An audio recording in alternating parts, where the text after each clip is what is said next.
The idea of alternative medicine and preventative health care and the theory that mind actually heals the body is beginning to take root in our society. But what does that really mean in terms of remaining physically healthy and mentally balanced? How do we obtain the results of these concepts and theories? Ayurveda, defined as the science of life and longevity, written thousands of years ago in ancient Indian Vedic texts, explains this process in detail. Its basis is the maintenance of a harmonious relationship among three humors, or three basic substances that consist of the 5 elements in nature. These humors or substances are called doshas, vata, pitta, and kapha, and their disharmony results in disease. Let me elaborate on this concept. The conscious, unified, universal, intelligent mind descends into every aspect of our earthly nature by splitting itself into 5 forms. We recognize these 5 forms as 5 elements: space, air, fire, water, and earth. Each elemental form contains one particular chemical quality or aspect of that one mind. When these 5 elements descend into a denser level of manifestation in order to form material objects, they first combine into the 3 doshas. Vata carries space and air, Pitta carries the hot waters, such as the lava below the earth or the fluid in our spine, and the fire, and Kapha carries the water and the earth. They form everything that exists. All of nature is created in the same way, whether it is an animal, a plant, or a mineral, whether it is the food we eat, the environment we exist in, the seasonal changes we experience throughout the year, including the composition of man.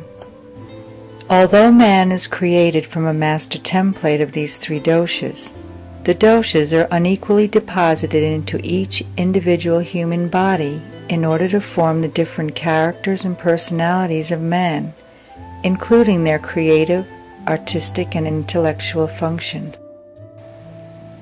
Within man's subconscious, a memory of mind's state of unified perfection compels a lifelong search to maintain or restore that unity, because man feels it to be his natural birthright. He does this intuitively by seeking out those qualities in life that will adjust this elemental ratio and equalize all of the elements within him in order to live a happy and healthy life. When the body reaches an optimal state of balance and health, the power, the beautiful brilliance and intelligence of that larger mind becomes fully realized and available for living life to its fullest. The greatness of mind can connect and inform the body of the grandness of life. Ayurveda works with the health of individuals, the kinds of food we eat, the environment we live in, the lifestyle we think we must lead, the changes of the seasons. Doesn't supply just one recipe that works for everyone.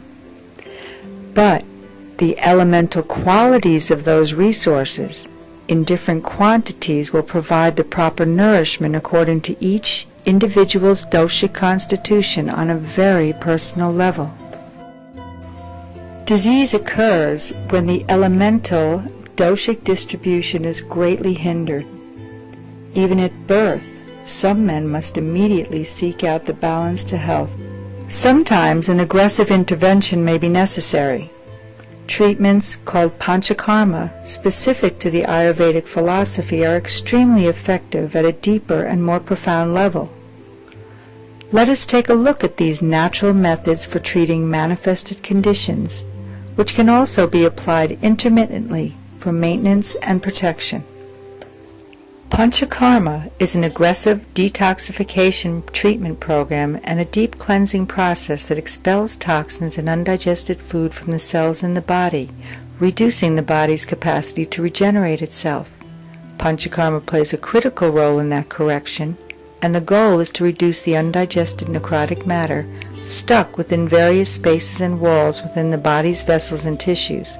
The success of Panchakarma precedes a restrictive diet. Ayurveda's system of prevention and healing mild conditions is within one's own capacity to take charge and seek out those things that restore or sustain one's personal health. Home remedies include more than a healthy diet and herbal nutrition, although nutritional intake is extremely important. Food, together with herbs and spices, become medicine when their dosha qualities are considered in relationship to the individual's dosha constitution or imbalance. If we choose foods that contribute to our individual health with the understanding of these concepts, then food becomes a realistic and practical medicine. Other dynamics play a significant role as well. Exercise is important in maintaining or restoring a healthy body, but not all exercises provide the same benefit for everyone. High-intensity workouts may be detrimental for some individuals. Workouts with many repetitions and heavy weights may not be conducive for some people with vitiations or particular dosha constitution, but for other individuals it may be dosha appropriate. Slower, low-impact exercise may be good for some body types, but for others it may feel uncomfortably slow and provide little benefit. A vital factor in one's daily routine and activities is the time of day. Different times of day hold a specific doshic energetic experience, and eating, exercising, working, and sleeping at particular times can nourish or impede one's constitution.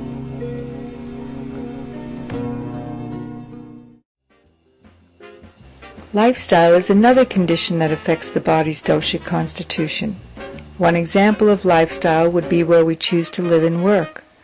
City life may not be for everyone, especially if the individual's constitution is prone to nervousness, indecision, and irritability, whereas an individual who is centered and handles stress in a matter where he remains unaffected can experience the excitement of city life without inflicting self-harm.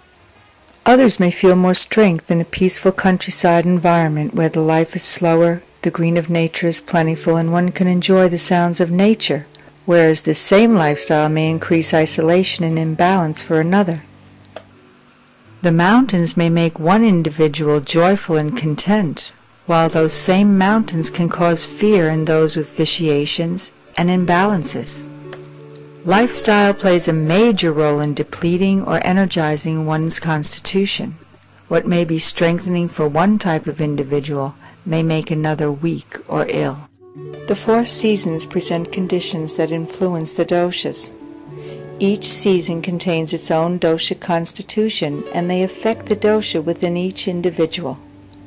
It may be difficult for a pitta individual to remain cool in the hot pitta summer, yet find comfort in vata's winter. Vata loves the warmth of summer, and they may find winter unbearably cold. The fever and cold in the kapha early spring can be avoided by dressing properly and eating warming foods, but vata people may find themselves still coming down with colds and fever during this season. Environmental surroundings also have a powerful influence on the doshas. The different terrains on earth provide protection or exposure, fear or serenity, peace or disorder, all depending upon an individual's doshic constitution. Elements of these personal factors are major markers in evaluating, analyzing, and assessing the care of each individual in an Ayurvedic counseling. Once we become aware of the dosha qualities of these aspects of life and we understand our own individual constitution, we can take responsibility for our own health care. We can improve ourselves and even cure early symptoms of disease without invasive or further outside intervention. I assure you that Ayurveda is a viable source of health care. Aside from its scientific accuracy, the beauty of Ayurveda's plan of care is that it not only addresses symptoms of disease and medical diagnosis, but it includes a detailed analysis of one's bioenergetic constitution, their physiology, lifestyle, and environmental patterns. Ayurveda is effective, it's efficient, and it's affordable for everyone. So I urge you to continue your search in Ayurveda and consider using it for your medical needs and for maintaining radiant health in body, mind, and spirit. Thank you.